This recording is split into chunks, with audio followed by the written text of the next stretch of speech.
believe the science for starters. I like that. Yeah, and just think of it as a. It sounds a little bit cliche, but I genuinely think I was reading recently from an astronaut that when you look down from space, we're just one planet, one species, one people, one problem, right? And borders cause issues. So I would just ask policy, if I had a magic wand, I would make in many ways borders disappear, so that we had a global perspective on solving these problems. I think it makes it more difficult for us to do what we're capable of with the technologies that we have and with the talent and the people that we have. So I'm broadly really enthusiastic and positive about it. I think we're moving at a good pace. A lot of misinformation deliberately put into the media in all countries. Stop. What did you say there? Deliberately put into. Can you explain that?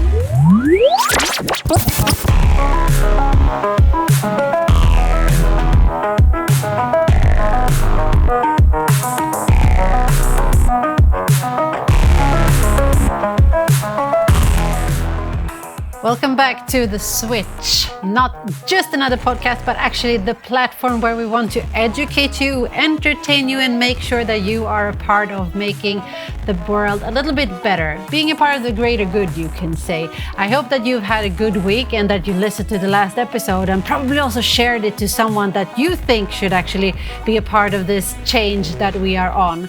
I hope that you put your questions in so that we have them here so we can answer them.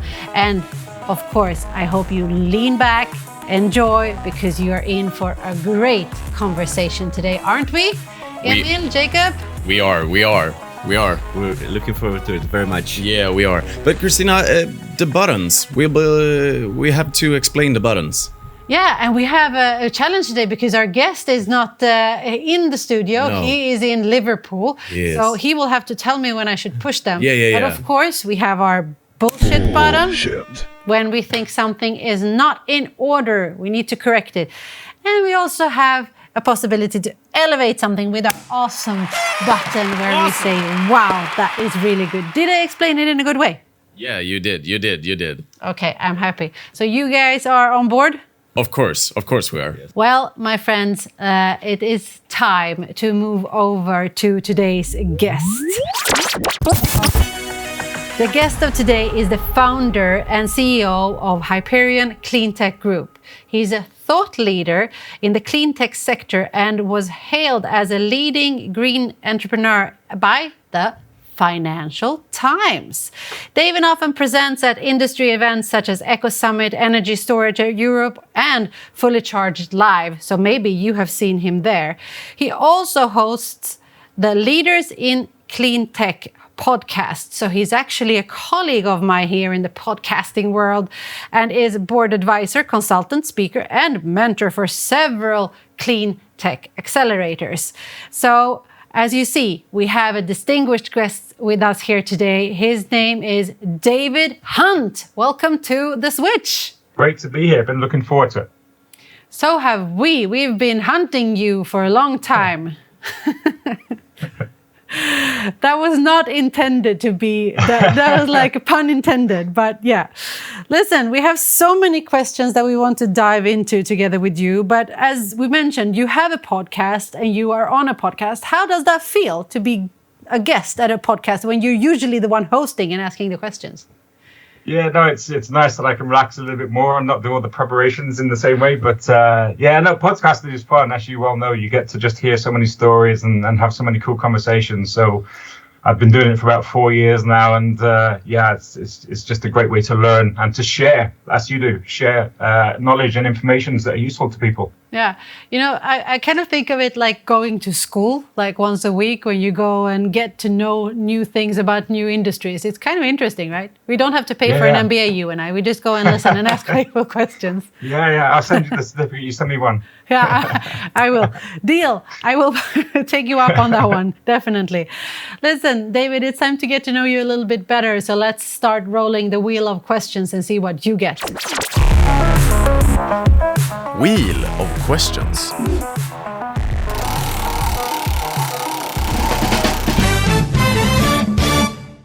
Who is your hero? Ooh, that's a tough one. I don't tend to like to have too many heroes because it puts pressure on them, and I think we're all just normal people, even though some of us do extraordinary things. But I would say my son Alex, I love my 3 children, but my son Alex has a condition called muscular dystrophy, which is quite difficult, and he never complains. He just gets on with life, always just gets on. So yeah, he's a hero. But in general, I meet heroes every day in the clean tech sector and people who are doing their best. So again, blessed to know many great people. But I think the hero can be sometimes a title that can be unfair to people, and also put people on pedestals where it stops other people aspiring to do the same things. And I think we're all capable. So hero sometimes puts people off, maybe. That was an interesting perspective on it. Thank you for sharing that. Do you consider yourself being a hero sometimes? No, I think, I'm proud of many things that I've done. But like I say, I think a hero is like, I've never been into superheroes because it kind of elevates people where you think, I can't do that because they're special. Whereas I genuinely believe that everybody can do something cool and something meaningful. And if you put these perceptions or barriers that those people are special and therefore I can't do what they do, then that's the negative. I think everybody has the capability to do something special. As I said, I really love that perspective, but I do think that many people look up to you because of what you are doing. So that is something you should continue to do at least. And thank you for sharing the story about your son. That was really heartwarming. David, it's time to get into the vision and the mission and the dreams. And I want to go back to what you're doing as an expert in clean tech. What are your thoughts on the current state of clean tech today? Broadly, I'm really excited. There are so many cool technologies. Lots of investors. I've just come from 2 investor events, clean tech investor events. There's a lot of money. There's a lot of investment. There's a lot of commitment. There's a lot of technology. My struggle is with geopolitics at the moment, and it's the politics, I think, which are slowing the transition from what it could be. Can you give an example of that? Yeah, I think, again, I was speaking at an event in Berlin recently about supply chains, and one of the struggles is, of course, where there's now looking at local supply in the US for the Inflation Reduction Act subsidies. There's a lot of talk of trade wars potentially with China. And whilst you can understand some elements of this protection, broadly, I think that it's a global problem when we need global solutions and we need fluidity. So where politics, wars, of course, in Ukraine interrupt, I think it makes it more difficult for us to do what we're capable of with the technologies that we have and with the talent and the people that we have. So I'm broadly really enthusiastic and positive about it. I think we're moving at a good pace.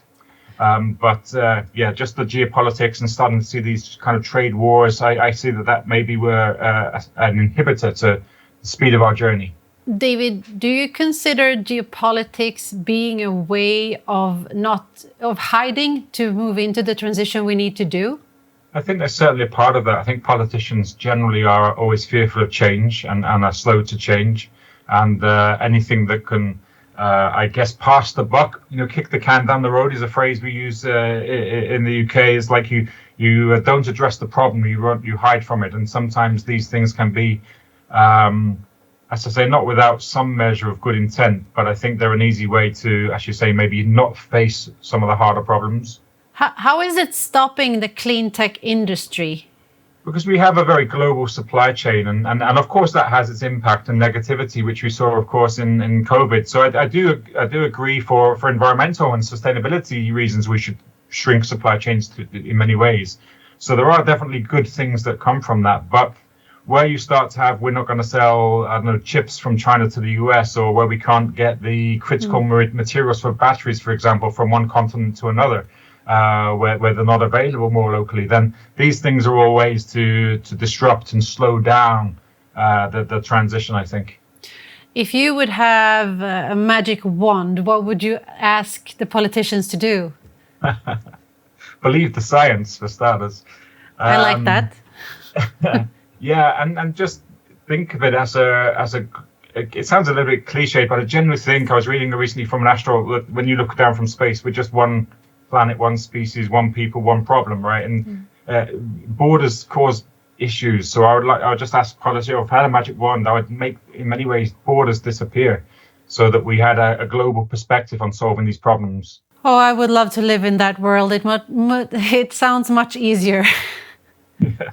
Definitely. It's pretty interesting now.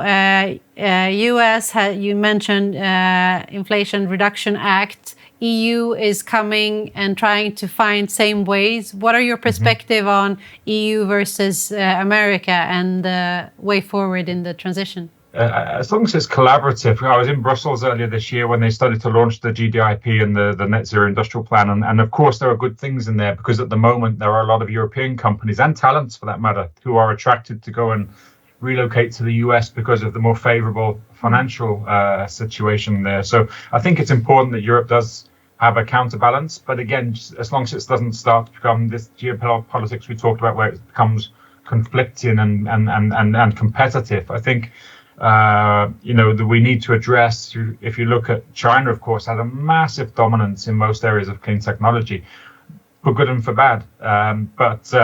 We need to, as Europe and the US, to collaborate as we have done in the past with companies and with information and with ideas. I think it's good that both have ways to support the local supply chain and the local entrepreneurs, as long as it doesn't become I say competitive or a conflict. Do you have trust in that it's moving in the right direction? I never trust politicians. That's definitely one to use the red bullshit button. I don't know if I should call if I should say oh, that's too bad that you don't trust them, or if I should say yes, I'm happy that someone actually says it out loud. Sometimes you need to have the perspective as well. I kind of think of myself because I can get fairly angry and then just remember that they are people too. So what do you think we can do in order? I mean, is it anything that we should do and ask the people to do in order to affect the politicians in a good way? What are your asks from anyone who's listening who's not a politician or who's not in that realm? The clean tech sector moves so fast, the technology moves so fast, it's really hard for them to keep up with what's going on, when of course they have the voice of a big oil and other sort of pressures or financial commitments. So that's that stuff. What I would say is that from a people perspective, take Greta Thunberg as an example. We have to not be afraid to speak up and to be visible.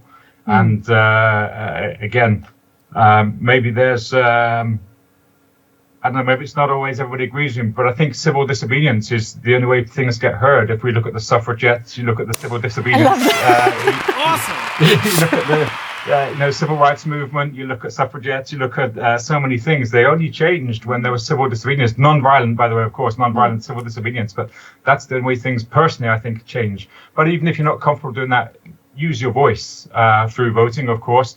But through marching, through supporting people like the school strikes, and just not standing on the sidelines. I think that the problem is too big and the consequence is too large to stand on the sidelines. I agree with you. One way to actually be able to support this is to educate yourself and move into the clean tech sector or the energy sector. And that is something that you are actually helping people with your company, Hyperion Executive Search. Can you tell me a little bit more? What made you set up this company? I guess a number of reasons. Firstly, a lot of my early career was in executive search, so headhunting for technology companies. And then I had a solar business, which I founded and scaled. And I found it difficult to find talents for my solar business.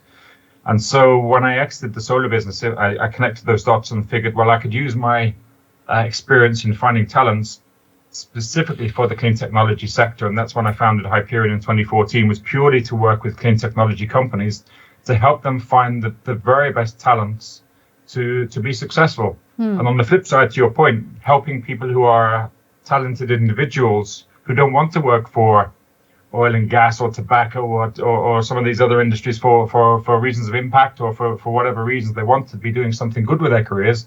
How do they do that? So that's how we created the company, and that's the kind of thing we enjoy to do. So I see it as a little bit like we want all the good people on our side.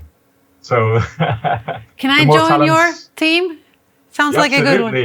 You're already on our team. Okay, so good. the more people who are bringing talent and experience and the capabilities to the clean technology sector, the better. And we try and play our part in supporting that. Where do you consider talent currently needed in the clean tech sector? Everywhere. It is top to bottom. I think you look at obviously from blue collar or from from people who are working installing EV charging infrastructure, for example. Everybody from the person who digs the hole through to the CEO or founder of a company who manages the process. So I think that's the beauty, is because just like in an oil and gas or in the telecoms or in the traditional industry, there are people from accountants to operations to customer service to logistics to the CFOs to we need to think of the clean tech sector in the same way. It's no longer a fringe or a cottage industry. It's growing, of course, but whatever your job skill is, whether it's finance, as I say, operations, logistics, administration, leadership, there has to be room for you in the clean tech sector. Do you still consider it difficult to find the people? Yes. Yeah? Yeah, because the sector is growing so fast and the talent pool is so small because of that reason.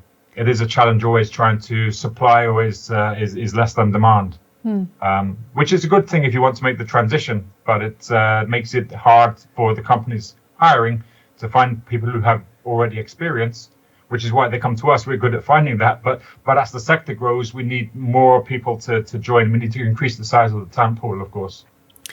My own experience being in the clean tech sector, in a sense, it's very fast. It is a startup mentality generally. It's a little bit of like more risky if you think of it like in comparison to all traditional things.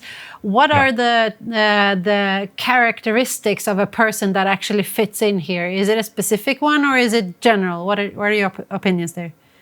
Yeah, no, very much certainly at the moment, and for most companies, like you say, there are some big corporates in clean tech, but mostly it's a lot of smaller startup companies or scale-up companies, and you really need agility and flexibility.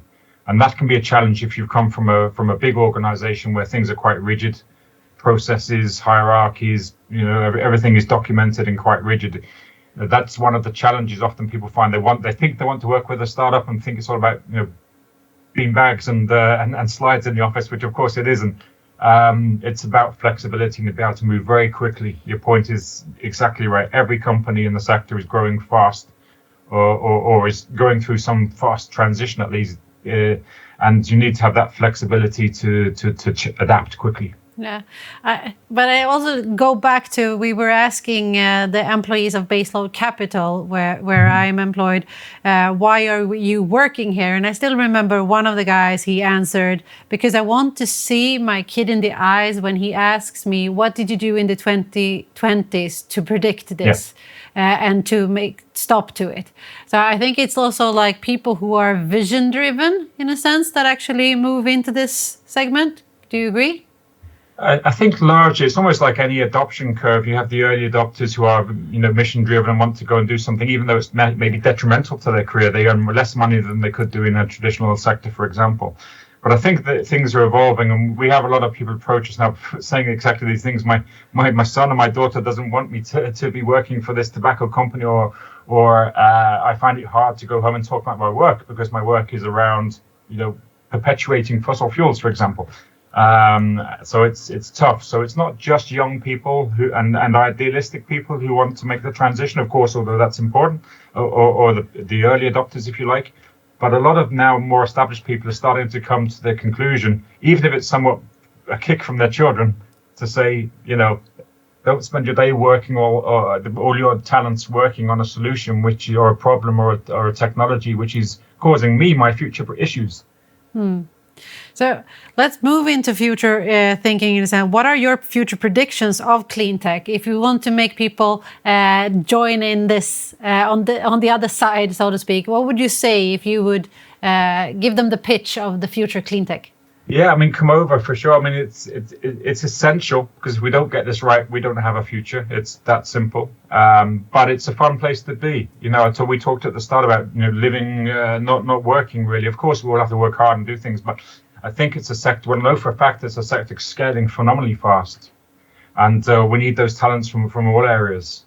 But if you can commit your day and your working talents and your career to something which you can go home and sleep well at night and boast to your children about, not hide to the dinner conversation, if you like, it can be financially lucrative. It can be super rewarding on a personal level, and the opportunity is scaling. There's trillions of dollars being invested in clean tech on a yearly basis.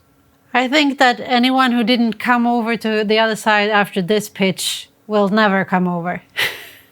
Yeah, do you know, I don't understand how you can go to work working for a company you knowingly or you know is doing things detrimental to the planet and society.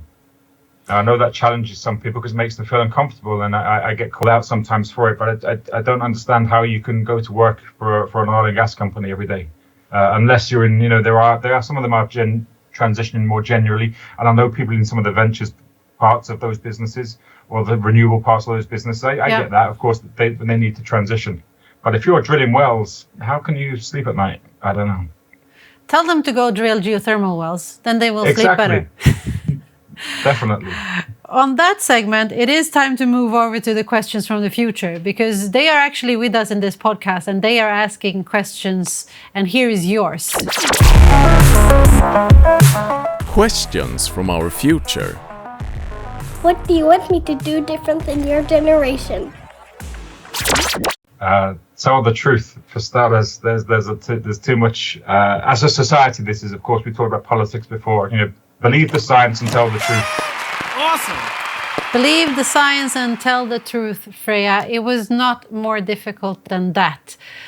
But I have to go back and ask you, of course, how far away from the truth do you consider us being right now? I think the truth is easily accessible. There's enough information now. There's enough science now. There's enough on a day-to-day basis. You just have to check out the window of the weather in many places to reflect the changes that are happening. But also, I believe there's a lot of misinformation deliberately put into the media in all countries. Stop. What did you say there? Deliberately put into. Can you explain that? Yeah, I think there's a lot of money, there's a lot of vested interests, a lot of people who will be losers in the clean energy transition. Of course, a lot of winners, but a lot of losers. The losers have some deep pockets and a lot of money. So to sow disinformation and misinformation to slow the transition, I think we're in this phase very much at the moment. In the UK in particular at the moment, there's a lot of misinformation and press around the cleanness of electric vehicles, for example, or, that you're going to break down after 2 miles. All this kind of myths still exist. They're perpetuated by media that is paid for by advertising from companies who don't want the transition. So I'm no conspiracy theorist, by the way. I do not believe in conspiracy theories, but I think it's self-evident in the same way as the tobacco companies in the past, the oil and gas and some of the larger organizations are deliberately slowing the transition through misinformation and confusing people. If you hear 100 different stories, which one do you believe? How do you find out the truth? I think you have a responsibility to do some research. Of course, we're not all PhD or scientists. You don't need to be. But not to just believe what you hear in the mainstream media, and certainly don't believe some post you find on Twitter or Facebook or some such. It's not difficult to do a little bit of research and to just dig that there are different opinions. And if it's about driving electric vehicles, ask someone who drives one. Don't believe what's written in the Daily Mail, for example, in the UK or some such. It's not so difficult to get primary research these days. Have you got solar panels on your house? Lots of people do. So if you're asking questions, then ask people who are experiencing it rather than believing what is in the mainstream media. What's your best go-to source to find out new information or to get educated in the arena? I'm blessed because I know so many people, having been in the sector a long time. I can go to the entrepreneurs and the founders and the VCs and see the technology or hear firsthand. But otherwise, again, there are good websites. Bloomberg, New Energy Finance is a good source. Cleantech is another good online source. And again, don't always just believe the good stuff, by the way. It's about being balanced, isn't it? But it's not so difficult to look at different sources. But what I would say is the mainstream media typically either don't understand or choose not to understand what's going on. That is really tragic. I call bullshit on that one. Do you have an example where that is actually happening right now? You said EV vehicles, but is there any other story that you would like to share? I think those seems to be where the biggest point, because I think EV vehicles are almost like a gateway drug for many people, because most people like or understand or use cars at some point. So For a lot of people, having an electric car starts them to think about how is my energy coming? Where are these electrons coming from? Could they come from solar? Could I make my own electricity in my house? So quite often an electric vehicle is a way for people to start thinking about the bigger energy picture, because most people don't, right? You walk into your house, you switch a light and it comes on. That's all you worry about. Yeah. But if you have some direct experience, whether it's solar on your roof or whether it's an electric vehicle, you start to then ask questions about how it all connects. So I think that there's a huge, well, I know I see it on a daily basis, there's this huge drive at the moment about pushing people away from electric vehicles or creating this uncertainty of all the downsides. There's no charging, range anxiety, all this stuff. There's an element of a figment of truth in all of those things, of course, but when they are presented as the de facto truth and that I'll wait 10 years before you get an electric car because that's how long it will take, all this stuff is just a nonsense to sow that misinformation and doubt among people so they don't make the transition. And the other thing is, but do you mean that who's making this misinformation? Is it the companies that are making the vehicles, or like the old car industry, or is it the fossil industry, or is it politicians? Where does the misinformation come from? I think the incumbents, of course, as I said, I'm not a conspiracy theorist, but there's a lot of evidence to suggest that a lot of the traditional automotive companies and a lot of the oil and gas companies are funding and creating quasi research that shows or sheds questions over what shouldn't be questioned because it's quite easily proven. So it's something we saw, as I was growing up, or in hindsight, we saw what the tobacco industry did to sow fear and doubt in terms of what the impact of tobacco was on our health. This is an industry that used to put lead in petrol, filling our cities with lead, a known poison. And they've got form in not carrying the consequences of what they do. But to answer your question again, without sounding conspiracy theorist, I think the traditional automotive companies are struggling, and I get it. It's tough for them. It's hard mainly because they've been too slow, and now they're trying to play catch up. So I have some sympathy for them, but that they are trying to, again, slow the transition. Let's look at hybrids. Let's look at 10 years down the line. Let's look at e-fuels. A lot of these things. And let's look at hydrogen vehicles, for example. All this stuff is easily refutable if you look at the science in terms of its efficiency and usefulness. That's a big frustration. But it's in the mainstream media, certainly in the UK. And from my understanding, I've got a team in Germany. The same seems to apply in the mainstream media in Germany as well. And I'm sure in many other places. Well, I think that you took a good example that EV vehicles is a way in of thinking the right thoughts. So hopefully they start seeing the opportunity instead in selling these kind of new vehicles and move forward faster. I hope that. Yeah, it's when people get an example. When I had the solar business, quite a long time ago, but when people installed solar on the house, they suddenly became much more interested in where they use energy, how much they use, where did it come from, can they offset what they've made to do different things. So it suddenly starts this question of not just being blind to walking in a room, turn on the switch. Yeah. I love that. I'll give you an awesome button for that, because I think that's the perspective we need to have on everything, right? To learn a little bit more, and then you start asking those curious questions. I mean, that's one of the reasons why we're here today. That's exactly what we want people to do, start to educate themselves. And if we can do it in an entertaining way, then hopefully it can spark some interest. David, there is a topic we didn't talk about yet, but I'm actually very interested. You've had a lot of interesting people on your podcast. What kind of insights and ideas did you come across listening to all these people? I think it's so enjoyable to realize that people come to their place in clean technology from so many different routes. Some, of course, were brought up in households with a very environmental thought process. Some were actively engaged in the oil and gas industry until very recently. People's journeys fascinate me and the stories behind them. Majority of the people I speak to on the podcast are entrepreneurs in the clean technology sector. And I think one of the key learnings is you have to be a little bit crazy to be an entrepreneur. Resilience is so important, of course, for entrepreneurs, but generally because the clean technology sector is still newer and there are challenges, so you need to be very resilient. But yeah, I just love that people's stories and their motivations and their drives can come from different places, but end up on the same side of the fence, if we put it this way, about wanting to push forward a more equitable society and a more fair and cleaner environment. And it's beautiful that you have people from PhDs to people who left school early. You have people from big consulting groups and oil and gas companies, and you have people who just was working retail before. That's what I think goes back to the earlier point. There's no superheroes, if you like. Everybody can play a part. Whatever is the journey or whatever you've done in the past doesn't stop you playing a part in the future. So wherever you are in your career or whatever your family circumstances or even financial circumstances are, you have the opportunity to make a difference. And that's what I love, talking to people who are, something in them was triggered at some point to make a difference, and them sharing their story is what I learn most, apart from about the technology, which is always kind of cool because I'm a bit of a geek and a nerd on these things. But actually it's about the human aspect of just people wanting to do better for themselves and for their family. Wow, that is really inspiring. Awesome for that one. Awesome. I know when people are asking me, like, which one is your favorite episode? You can't really say that. But I got a question the other day, which was I'm going to ask the same for you.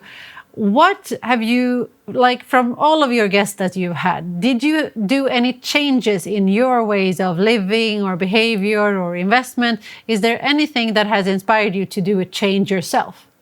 Yeah, I guess many in small ways. There's maybe a couple that I bring out that are big changes or more obvious and relatively recent episodes. One is with Yuri Levine, who is the founder of two unicorns, Move It and Ways. And he was talking, and his book was very much around the thought process of growth and understanding that the growth of a founder of any companies is a succession of failures, and not to be afraid to embrace that, because you go from one failure to the next.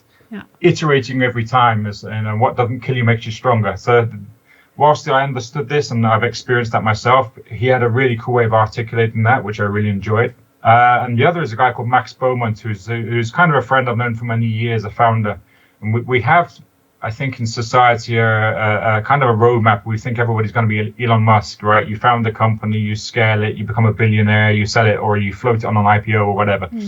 It's not for everybody, and it's super tough. And Max was very brave, and he created a really cool company, and it's still going and doing very well. But he got to the point of recognizing that he didn't have the skills, or indeed the real desire to grow it beyond a certain level, that somebody else would be better to do that. And so he stayed as a shareholder. He went on to do things that he enjoyed more, but he let go of the CEO seat to somebody new, and the company's going on to do even greater things. And that self-awareness, I think, was really, really, I learned a lot from that. Yeah, that's a very inspiring story. Right person at the right place, right? Yeah. And companies are like people. In life, you have different transitions. You're a kid, you're an adult, you're a teenager, you work through your life. Businesses are much the same. They have a different trajectory, and at different times you need different people steering the bus, so to speak, or steering the company. And of course, sometimes you can get a founder that can take it from A to Z, but they're quite rare. And normally you need to shuffle the deck sometimes during the course of the company's journey. I like that expression, shuffle the deck. Like that. I'll bring that with me. I look forward listening to all of these episodes as well. And I can actually recommend it if you haven't listened. There is a lot of lessons learned. There is an uncomfortable conversation that I've been meaning to have. And I think that you're just the right person to have that. Uncomfortable conversations. In Cleantech, we constantly hear about all these new companies that are coming up, and one is more cool than the other one. They bring in a lot of investments, there's a big hype, some of them disappear, some of them don't move forward. When do you think that these clean tech companies will really bring about the difference? I think many are. I think it's difficult. You look at Tesla, who've really changed the dial, both in terms of from a vehicle point of view and from an energy storage perspective. A lot of Chinese companies, CATL, for example, are really changing the growth of batteries and the ability to really scale the electric vehicle marketplace. like you said, it's a little bit like choosing your favorite children. We've got so many clients who are doing cool stuff. It's very difficult to pick some out. But I think that we are definitely, because of the number of companies, we're making progress. I think what we start to see now, and it's not uncommon, it's quite typical, is you have consolidation. So sometimes you have so many companies doing EV charging infrastructure, for example, or so many companies producing solar panels, or you did, but now you look, there's maybe 5 or 6 players. And EV charging infrastructure, now there's 30, 40, 50 companies probably I could name. But in 4 or 5, 6 years' time, probably maybe a dozen. And that's part of the journey. I think it's essential. I think sometimes there's a conversation of why is there so many companies, or they're not conflicting. I think the opposite. I think if markets are to work, and ultimately, whilst I'm a socialist, I believe in capitalism as well, that you need that competition, you need those companies to see who will win. Because a lot of companies will fail for very different reasons. Some will be technology, some will be finance, some will just be the talent they have on board, or for different reasons. We need a lot of people in the race to make sure that some make it to the end of the race.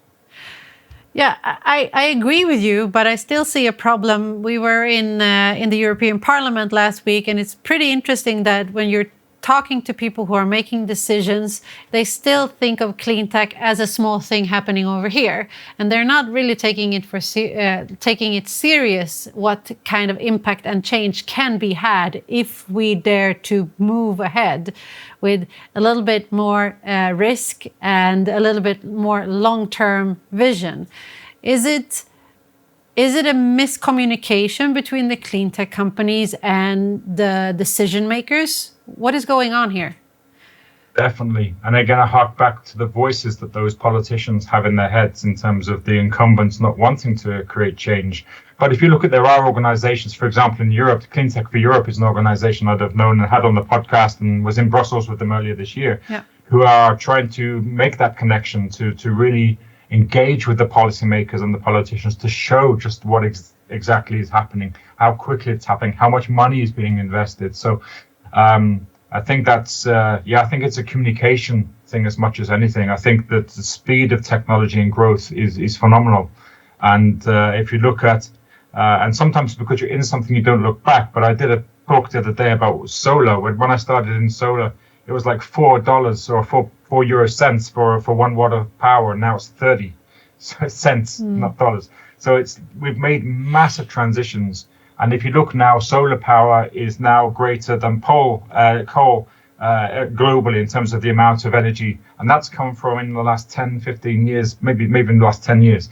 So much is being done, but maybe it's not being shared well enough. Interesting. So what would we have to do in order to share it better? Is it people like you and I, or is it up to the different countries? All of those things. I think organizations like Cleantech for Europe, and there's Cleantech for Nordics, and they have organizations around who are doing the sharing and the connecting the dots. You have many organizations who are trumpeting what's going on. But of course, and I genuinely believe the podcast that we have, the LinkedIn reach that we have, sharing the information, because so much of you don't know what you don't know is an obvious thing. But if nobody's telling the stories of saying, hey, this is where the technology was 5 years ago, and here is where it is now, and here's potentially where it could be in 5 years, nobody knows and wants to maybe not want to get involved. Or from a politician's point of view, they're waiting for the silver bullet. We know that no silver bullet exists. Maybe fusion in some point in the near future, but broadly, it's all of the solutions we have to solve the problems that we have. So I think it's a communication problem. I don't think there's a gap or a weakness in the clean tech sector. It's growing. Of course, there are always, let's say, technologies which fail and investments which fail, but that's the nature of the markets we have. The same would have happened 100 years ago with the oil and gas industry and with moving from horses to cars. The same things happened then. We're not in a new, history repeats itself. And I think we need to look back and see that the journey that we're on replicates some of the transitions in the Industrial Revolution that we've seen in the past. There were successes, there were failures, there were things that went well, things went badly, but that was all part of the process to get to a point where the winning technologies and the winning companies came out to be who they are now. If you would summarize today's discussion, making sure that people remember one thing and take away 1 to 3 maximum things what they should do more or less or differently from listening on today's conversation, what would you say? An obvious one for me is to say follow your passions and don't be put off working in the clean technology sector if you think it's something that appeals to you. Whatever your skill set is, you don't have to be a scientist, you don't have to be an engineer, you don't have to be Elon Musk. You just have to have some skill. You know, if you can do a job for wherever you are, then you can do the job for somebody in the clean technology sector. So don't be held back in your career choices. The other thing I would say is don't be held back in your social choices and where you spend your money, because one thing that moves markets is where you spend your money. So make sure you're considering where you're buying whatever, whether it's a car or your groceries, right? You know, none of us are perfect. I'm far from perfect. But if we all make good choices more often than not, and where we spend our money and where we spend our time, then we're really helping the transition to move forward. That's two. Do you have a third? Yeah, I guess the reason, Detra, for us to be here is to share the information. So share the information that you hear yourself, share our podcast, this podcast, my podcast, share the information, do some researches, and don't be put off if something smells a bit fishy, that doesn't, right, that you hear. Do some research. There's a lot of places you can go just to get some information, and the closer you get to the source, the better. But when you do hear good stuff, share it, because the world needs to hear. My sunshine goes to you because you just said that last point. I think that is super important. Now we're coming to an end, and we usually take this opportunity to reflect and also to elevate other people. So it's time for you to give your sunshine. So on exactly the same theme, actually, a good friend of mine called Dan Caesar is the CEO of a company and a platform called Fully Charged. It's a YouTube channel with over 1 million subscribers. And I've known Dan for many years. And his passion is around sharing this information, getting it in front of as many people as possible through the YouTube channel and through shows and events they host globally. So Dan is super committed. He's been doing this for a long time. And Robert Llewellyn, who founded the show. Those two guys are making a big difference in exactly this thing, sharing the information, getting in front of as many people as possible in a way that is easily understandable. We don't have to be a scientist. It's a consumer type of show. So those guys are doing a brilliant job of getting information into the right hands, and to Joe Public is just so that they can see what's possible to do in their home or in the purchases they might make. Well, that's a great sunshine, and I hope that you heard this great show that we have to check out as well. Well, as I said, David, my sunshine definitely goes to you. You're doing an important job, not only for the clean tech industry, but actually for any person in this world that wants to make the transition. And I think that you made it very possible for all of us to be a part of it now, just telling that we are all needed, no matter what position you are in. Exactly. So, any final summary words from you? What are your feelings after this discussion we've had today? I love these discussions because it's tough out there. You know, in the environment, there's a lot of things going on in the world with the situation in Ukraine, with energy prices, with inflation. It's easy to be distracted. But for me, coming to an audience or coming to a set of people who are really motivated and passionate about moving this journey forward, I think as long as you don't make ourselves in a bubble and not talk to the outside world, I think what we're doing and what you're doing and this program is doing is the opposite. You're saying, let's get out of the bubble and let's tell this news to everybody. And I always feel energized when I talk to people who are doing these things as well. Well, you energize me. Thank you very much, David, for coming to the show. We enjoyed it, and we will stay in touch and continue to make this world a even better place. If you want to make a part of doing that as well, make sure that you subscribe to The Switch, not just another podcast. You can find us on YouTube and also on every podcast channel there is. But most importantly, make sure to share this episode, all the things that David just taught us. Make sure that you teach someone else just by sharing this episode with love. I hope that you do that and that you continue and come back. Until we meet again, have a good day, take care of yourself, and you know what I'm going to say, take care of someone else as well. See ya.